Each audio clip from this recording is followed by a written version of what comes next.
50 টাকা 100 টাকা ধার নিতেন, আজকে তারা 50 লক্ষ টাকার গড়ি হাতে দেন।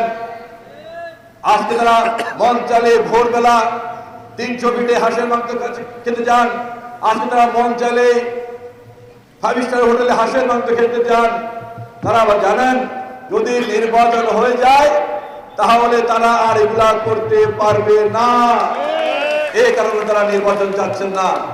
এই কারণে বিশেষ করে এই 3টি দল মিলে আজকে নির্বাচনকে বানচাল করতে চায়। তারা পিআর পদ্ধতি চাচ্ছে। তারা বলছে পিআর পদ্ধতি না হলে বাংলাদেশের মাটিতে নির্বাচন করতে দেওয়া হবে না। পিআর পদ্ধতিটা কি?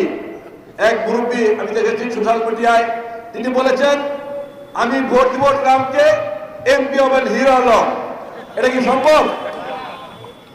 আরেকটি এক ভোট বলেছেন আমি 5 সাবজেক্টে বা 6 সাবজেক্টে ফেল করি, এটা বড় কথা নয়, আমি 330 পাইলেই আমি পাস।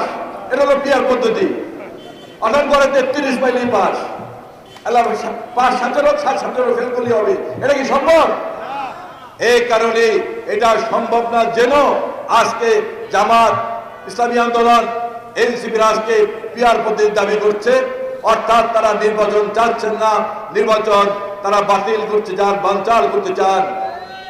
আমরা পরিষ্কার ভাষায় বলতে চাই, আমরা দীর্ঘ 16 বছর আমাদের নেতা তারেক রহমানের নেতৃত্বে আন্দোলন সংগ্রাম করেছে, রক্ত দিয়েছে, জীবন দিয়েছে, অনেকে জেলে গিয়েছেন, কেউ কিন্তু রাজপথ ছাড়েননি। রাজপথে থেকে শেখ হাসিনার পতন নিশ্চিত করে বাংলাদেশে একটি নতুন পরিবেশ সৃষ্টি করেছেন।